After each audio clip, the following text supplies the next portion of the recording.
Today, Women on Boards is talking to Dr. Alison Gaines, who's had a board career spanning more than 20 years across the listed private, government and not-for-profit sector. Alison's been a CEO, she's led an international search firm, and recently, 2020, she set up her own specialist board search and board advisory firm. Alison, what prompted you to embark on a board career?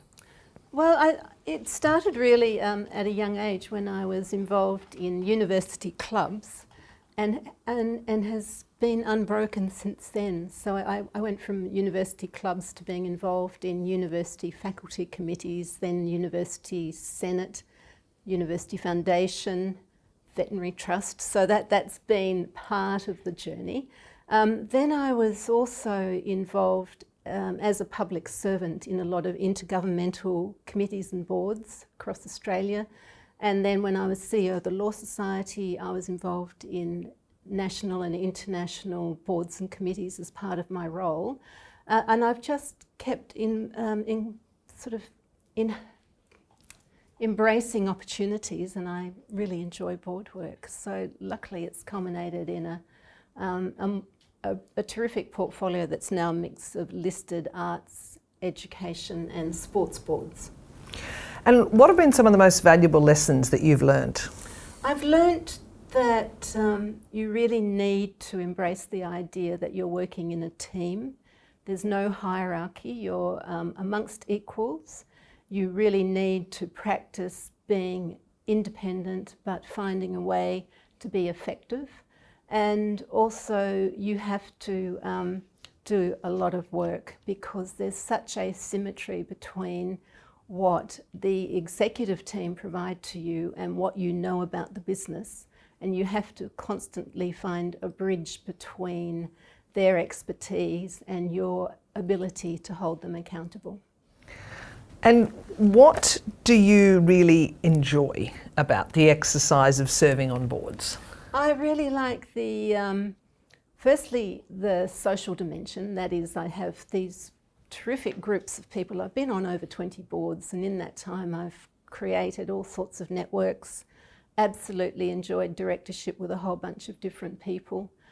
Some of them are international, some of them are national, some of them are local. So it's given me terrific tribes, as I like to call them, my tribes of networks.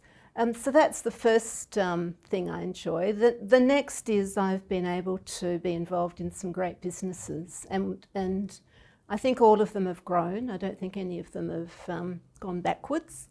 So being involved in strategy, growth, getting a sense of the capability of the team, getting a sense of what we need to do to lift our game. Along the way, a lot of them have had to embrace technology and changing patterns of work and changing patterns of consumer behaviour. So understanding change.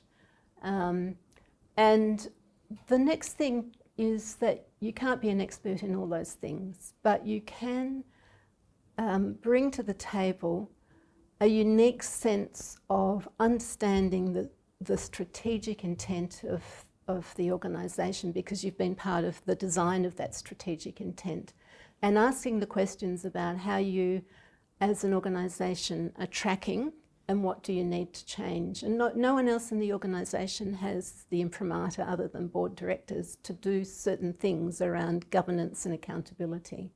And so it's that unique perspective that I also enjoy.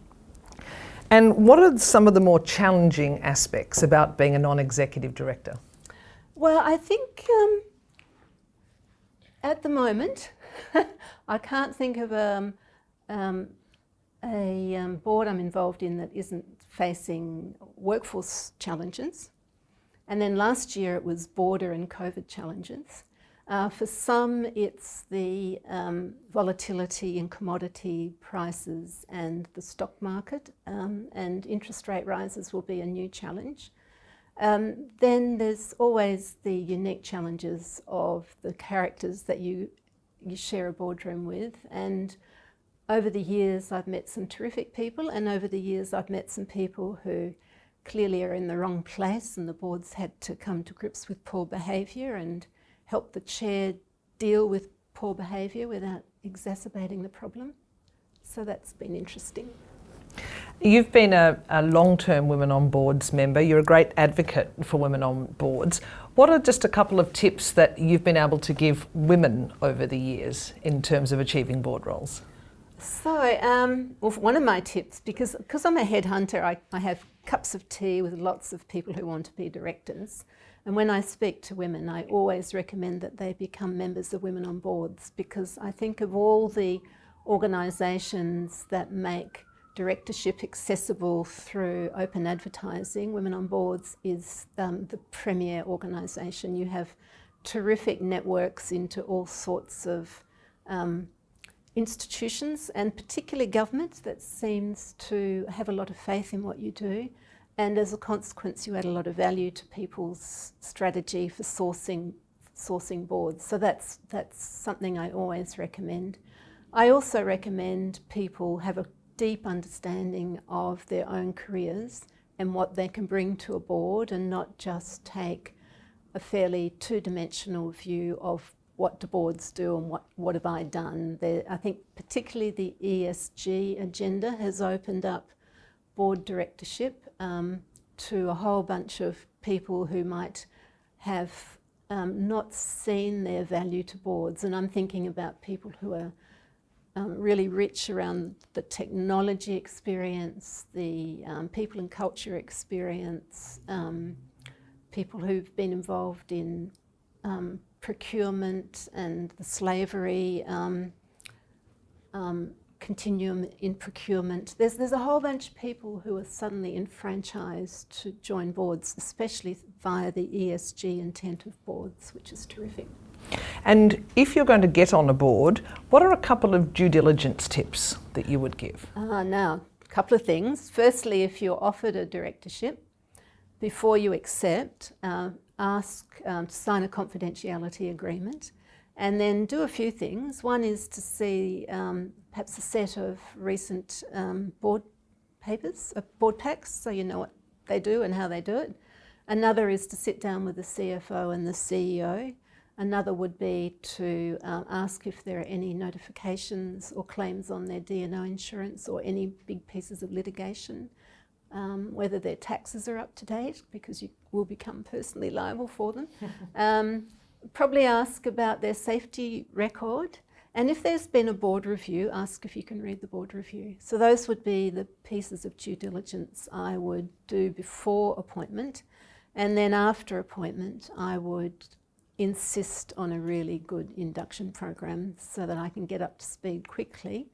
And I also think if you feel after a few months that you've made the wrong decision after the induction, that is probably the grace time when you can quietly resign.